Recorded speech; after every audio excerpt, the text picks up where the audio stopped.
this morning. Okay, we're underway. Well, last week we talked about the construction phase. I'll just repeat myself for Andrew's benefits. This is pretty high level, Andrew. We're not getting into too much detail. It's really just talking about the process that we follow in a normal project. And all the work we do is a process. So it's just developing or understanding the process involved in a project. We have another one joining us. Perhaps Aidan. Here he is. Morning, Aidan. Hello. All right, you can hear us all right? Yeah, it's all good. So just remind me where you're from, Aidan. Coldflow, mechanical. Oh, okay. So you know Andrew. Yeah. Well, welcome to the Coldflow, guys. All right. All right, we're just about to get started, so you just came in at a good time. I was just saying that this program is just about the process we follow. I'll give you a few tips along the way about things to look out for, things that can happen to be aware of. But it's very high level. We're not getting into too much detail. These sessions are generally half an hour, so there's not a lot we can cover in that time, but it gives you a bit of an insight into what goes on.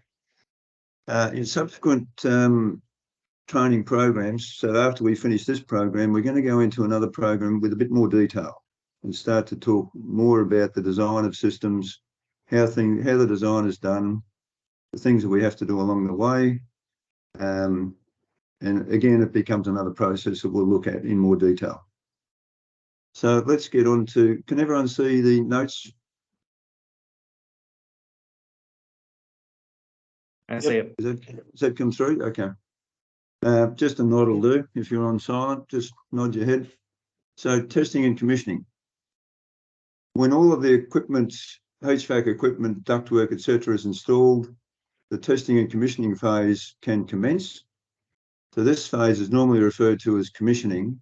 In other words, we're putting all the systems into operation. So I've got a few notes around there, which I'll just talk about.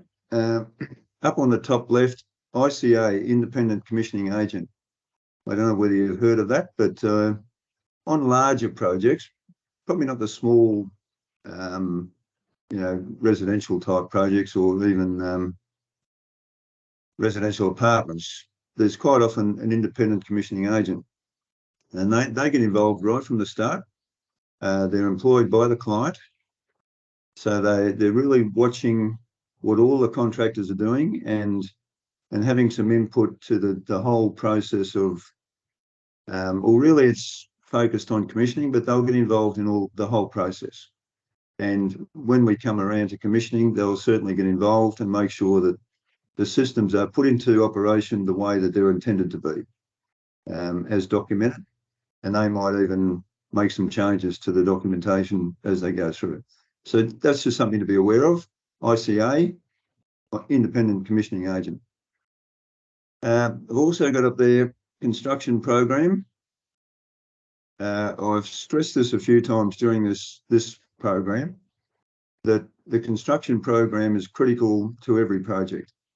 The builder will always have a construction program that everyone has to comply with. So mechanical services contractors are included in his program, and the mechanical contractors will also have their own program, and also consultants will have their own design program. Everyone's got a program that they're working to, but it's based on what the builder is trying to achieve, trying to achieve the end date. So everyone's got to fit in with that. It's common for mechanical contractors to prepare a commissioning plan and a program as well. So within the mechanical services program, there's a commissioning program. So it's all about timing, making sure that you know when you have to finish and then working back to when you have to start. So commissioning for a project, a major project might be, let's say 6 months, it might be more. If it's a big hospital project, it might be a 12-month commissioning program. And so it doesn't necessarily follow immediately after the construction phase. It might be happening during the construction phase. And certain activities will start at the start of a project. I've noted there, beware of program compression. And what can happen, and what does happen a lot in a large project, is the project is delayed for whatever reason. During construction, there could be all sorts of reasons. There might be strikes, there might be bad weather, might be problems with delivery of materials, and that's been quite common in the last couple of years, with materials that come from overseas have been delayed. And what happens is the commissioning program, let's say it starts off, we've allowed 3 months to commission the job. So we finished construction, we've got 3 months to commission it.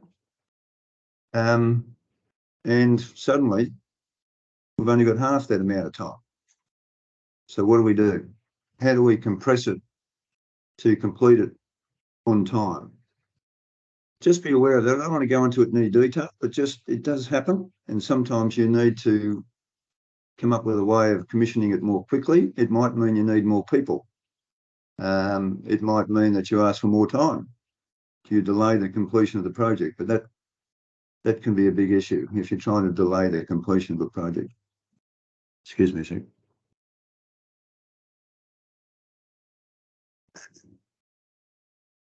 Yeah, also mentioned in a highlighted box, commissioning may be carried out in stages for early handover.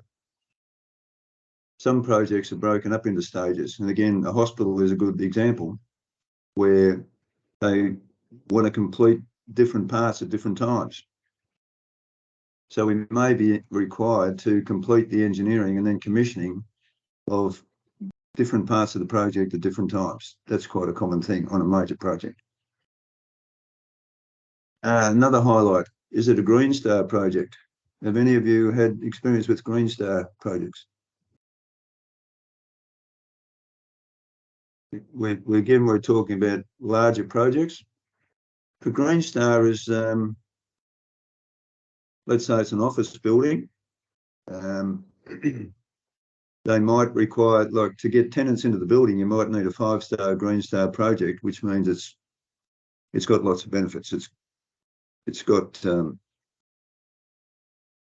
it's over and above the standard, if you like. The standard for, say, a PCA building, Green Star goes above that for all sorts of reasons. And commissioning is one of them. So if it's a Green Star project, you need to look carefully at the commissioning requirements, because they will be much more than you would have for a standard project.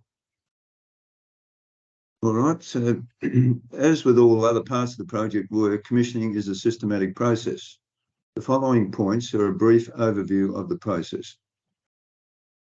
Drawings, equipment schedules, electrical and controls details, etc., are studied by the commissioning team to gain an understanding of the project and how it's intended to operate. So this requires discussion with the engineers and project management team and commissioning team for them to get a good understanding of what we're trying to achieve with this project, how it's supposed to work, what the details are. Previously, what I have been involved with work on larger projects is to produce a commissioning manual, which is basically compiling all the data that you've come up with to that point. So all the equipment schedules, all the electrical drawings, all the mechanical drawings, the BMS functional description, all of those details that the engineers are working on putting the project together, put it together in a manual, and have some meetings with the commissioning guys and hand all that over to them so they know what they have to do. It's all about communication and passing the baton on to the next runner, if you like. The next runner is the commissioning team.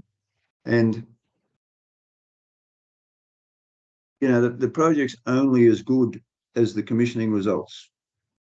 It doesn't matter about how good the design is or how good the engineering has been and how well you've prepared your schedules and how well the drawings have been done. If we can't commission the job, it's not successful. So it's a very important phase, and it's really the pointy end of the project now. The installed systems are reviewed on site to ensure that the commissioning team go on site and review the installation to make sure that nothing is missing and that systems have been installed correctly. So they walk around. Some of the things have been concealed by this time, like pipework, ductwork some of it will be above ceiling, so they can't actually see it. But anything they can see, and on a major project, there's a lot of areas where they can see the ductwork in plant rooms and so on. And just look for anything that might be missing. And some items need to be rectified before they can go any further. For instance, they might discover that dampers are missing. They've looked at the drawings. They know where the dampers are supposed to be to enable them to balance the air systems. They go out inside and they haven't been installed. Now, this is pretty rare, but it can happen. So it's really a matter of getting out there, having a look, making sure that the commissioning team are happy with what's installed. They might ask for extra things that haven't been thought of before. And maybe through the engineering process and drafting, we've forgotten something. We've forgotten to put some dampers in where we need them. So that gets picked up and rectified. And there may be some pre-commissioning activities. For instance, in a water system, a chilled water or heating water system, there'll be some balancing valves throughout the pipework, and they can be preset. If you're using, say, a 2 Anderson stat valve, and you've done the calculations to work out what the pressure drop's going to be, you can preset all those valves so that when you turn the pumps on, balancing of those systems can be relatively easy.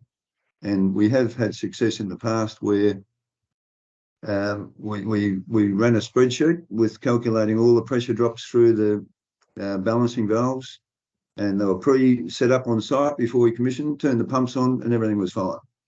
So that saved hours and hours of commissioning time on site, going around adjusting valves. It was all preset. So that's a good engineering function to do. Preliminary testing is carried out to ensure electric motors function correctly. The necessary valves are open, dampers are open, etc. I don't know whether you're aware, but 3-phase motors can actually run backwards. So when they wire them, they have the three active cables coming into the motor, and if they're wired incorrectly, they can actually run the wrong way. And quite often they'll find that when they do a first air balance, they might have only 50% of the air. So one of the first things they would do is go and make sure the motor is wired correctly, because if it's running backwards, you're not going to get the air that you need. You will still get some air, but not enough. So that's a common thing. And most commissioning teams check that first to make sure the motors are going the right way. Excuse me.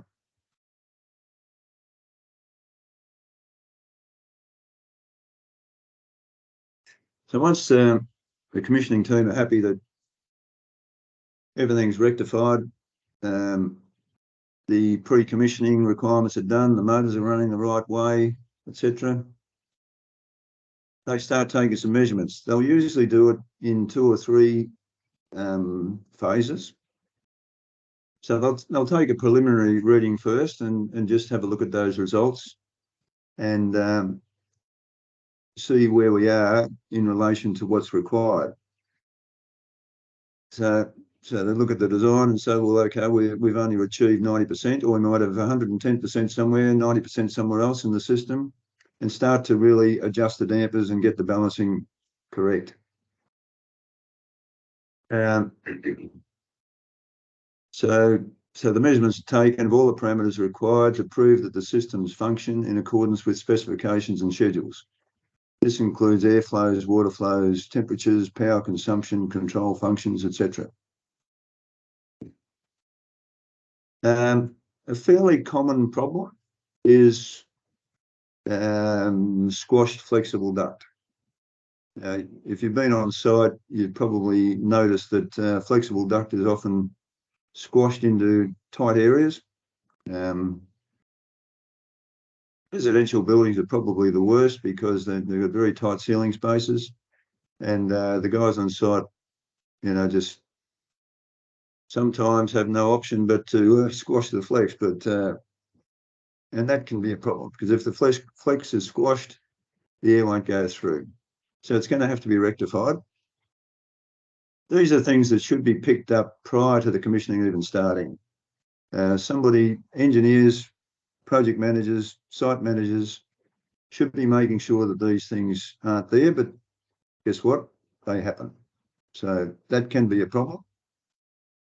Another problem that I've come across in the past was quite a big project, was the pipe work was swapped over. It was a 30-storey office building, and the lower floors, probably the bottom 3 or 4 floors, were shops and other functions.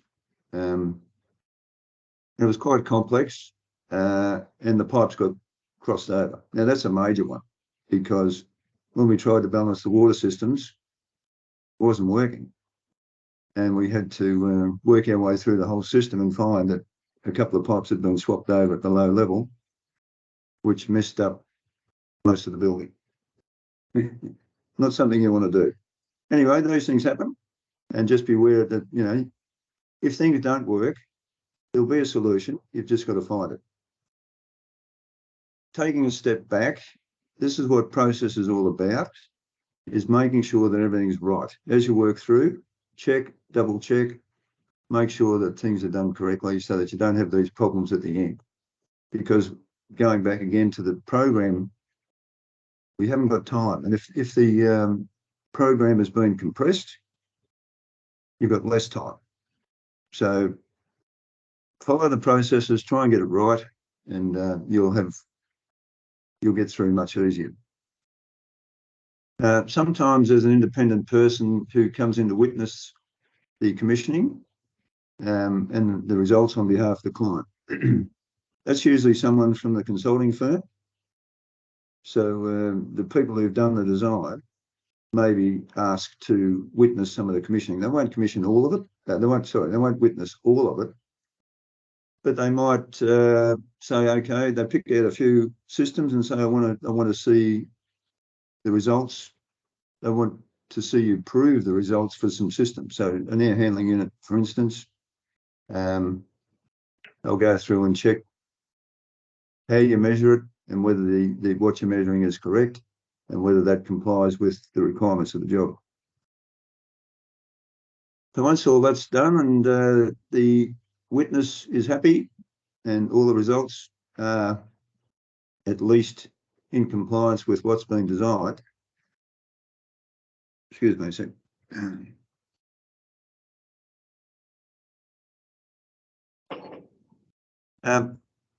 Yeah, so all the commissioning's finished. We've got the right results. It's all documented. So the mechanical contractor will have standard commissioning sheets that'll be all completed, filled in, and submitted for approval. That's the usual process. So if there's a consulting engineer involved, it would go to them to approve the results.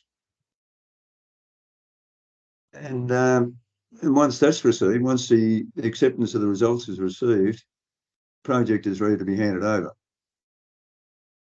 So, so at this stage, the client, if they can occupy the building, well, as long as everything else is completed by the builder, the people can occupy the building, and at that point, the warranty period would start for the mechanical services. Once they start using the systems, the warranty will start. So if you've got a staged handover, going back to where I started, there could be a number of different warranties. If you hand over one part of the building 6 months before the rest of the building, then that part of the building really goes into warranty. The early completion goes into warranty at that point of time, unless something is negotiated to say, well, we'll extend the warranty at the end. Or extend the warranty from that point. So it might be 18 months warranty instead of 12 months. There's all sorts of things that can be negotiated. But generally, once you put a system into operation, it goes into warranty, and the usual warranty period is about 12 months. So at that point, that's called practical completion. It doesn't mean almost complete. It means it's complete for use. It's practically useful. Practical is a difficult word because it could mean two things. It might mean almost, or it might mean it's functionally complete. That's more probably accurate. It's functionally complete, and you can start using it. So with a Green Star project, and with any project really, but Green Star, it's a requirement that you have to have tuning during the warranty period. And tuning means regular review of the operation and any adjustments. So it's usually done monthly, and you have to write a report every month to say that, or just to report on what the temperatures are, whether there's been any changes, whether there's any irregular things happening, funny noises, those sorts of things. But mainly it's about the temperature. The temperature is required in all the different areas. And at the end of the warranty period, you have to, well, in Green Star, you have to basically recommission. So you've got to go through the whole thing again, check all the airflows, check the water flows, and go through it again.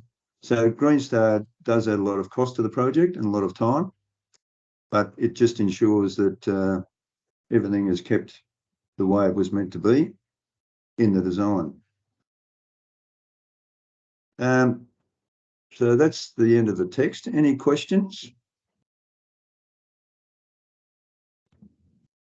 I got a question. Yep. So during commissioning, if they only do measurements, would they pick up something like lack of air relief in a room? So for example, if a room is missing air relief and then they tested the diffuser airflow with the door open, they wouldn't pick up that air relief is missing. Is that possible? Would you mind just saying that again, Stephen? You broke up a little bit while you were saying that. Sorry.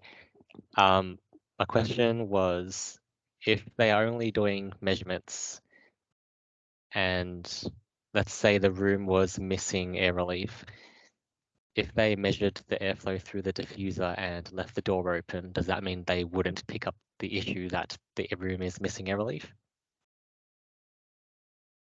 Yes, probably. Yeah, that's a good question. So, and that's a good point in the design, is providing relief for every area. So if you've got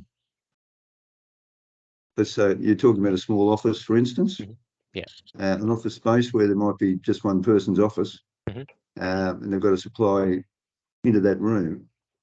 The air has to find its way out of that room. Now, either you can have a return directly from that room back to your return air duct, or you can relieve it into a larger space. So let's say there's an open office space beside it. You can relieve from that small office into the larger space through a door grill or through a ducted relief. It might be a grill in the office and then a flex across to another grill on the other side, things like that. So you need to provide relief. And really one of the processes in the design is to look at every floor of a building and make sure that you've got relief from every space and return air back to the air conditioning system. Otherwise you will have those sort of problems. So yeah, that's a good question. And it's with our engineers, it's one of those things that's on the checklist of things that we need to do, make sure that we've got that relief. It's particularly important, well, it's important at any time, but with stair pressurization systems, it's a classic. If you don't have relief, it won't work. And if it's a multi-story building, you'll have a lobby relief shaft, for instance, which will take the stair pressurization away. But I have been involved in projects where that's been overlooked, and it just won't work because you can't get the air to come into the floor because there's nowhere for it to go. So it just pressurizes the floor space, but it doesn't work. So that's a good question. Anything else? Can I just ask, just for clarification, so who's in charge of the commissioning? Is it like the commissioning tech for the contractor? Well, the project manager is for the contractor is responsible for the whole project. So basically, every team within the contractor's organisation is responsible to the project manager on a particular project, and that includes engineering. So you've got to make sure, because the project manager is responsible for the financial and operational requirements of the project. So there'll be a lot of collaboration between engineering and commissioning teams. They'll work closely together, but the commissioning guys will report to the project manager. But there will be a senior commissioning person normally who is in charge of the commissioning for that project, and he or she is responsible to the project manager. Is that what you're asking? Yeah. So the ICA is separate to that. Yes. Yeah. Okay. They're independent, and they will collaborate to a certain extent, but basically they'll be overseeing what the contractors are doing, and there'll be, if an ICA is involved, there'll be lots of meetings between the builder, the ICA, the mechanical contractor, and other contractors like electrical, fire. They'll be involved in all those things, and they'll just be a client's representative to make sure that everything is being done the way it should. They'll have suggestions. Sometimes their suggestions will be refuted. They might ask for, the old example is, you've specified a Holden, but they're asking for a Rolls Royce. So sometimes there'll be those discussions to say, well, look, you haven't really specified that, so we haven't allowed to do that. But generally, they will understand what the project requires and how we're going to get there. And usually an ICA is a person with a lot of experience in engineering and or commissioning. So they'll understand what the process is, and basically they're just looking over your shoulder to make sure it's all done correctly, and you're not taking shortcuts. They'll be involved in the program as well to make sure that it can be commissioned on time, because we're getting really to the critical part of the project now, where there's an end date that has to be achieved. If the end date's not achieved, there can be penalties, severe penalties. So the ICA will have some input to that as well to make sure it's finished on time.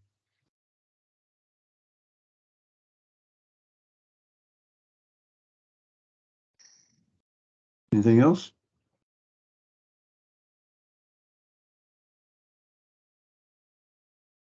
Well, it was only a very brief introduction to that, and then again, it's in half an hour. There's only so much you can talk about, but in the next stage of the program, and the program's going to go on, and we'll talk about these things in more detail, because commissioning is a very big subject, like all the other subjects we've discussed. So we can't do it justice in half an hour. But the idea is just to give you a high level overview of it and the things to be aware of. I thought before we started today that we might go on and do O&M manuals, but the half hour is up, so we can do that next time. The plan from here is to finish off this text. We've got 2 more sessions to go after this. Then I'm going to be away for a couple of weeks, and then the next phase, and I'll let you know about it within the next couple of weeks of what the next stage of training is going to be. But we're going to start going into things in more detail. So we're looking at the overview, and the intent of this training program was for the people who've recently started work as engineers to understand the whole process that we go through, and then go back and start to build on the detail. So a couple of weeks to go, and then we'll start the new program. Any other questions? One question. For me and Aidan, who missed out last week, is there any documents or anything that we can reference from the construction phase training? Have you received the notes? I can send you a copy of what I've actually done with the notes. Is where are we? Construction phase. You can see of these highlighted notes you haven't got on your program, because I've just added those with Bluebeam, just for things to discuss. So I can send you a copy of that if that's of any use to you. I don't think we had any other attachments that I referred to. Okay. It was basically, so if you look at the video, have you got access to the video from last week? Should I'll look through that. Oh, well, I can double check with Catherine. She issues those things from our office. Okay. If you haven't been sent the video, we can send the video out, and I'll send you all a copy of these notes with the Bluebeam highlights on it. That would. And that might help you to. But anyway, you can contact me and ask any questions anytime you want to. That's fine. Oh, good. That goes for all of you. If you want to ask me any questions, just get in touch.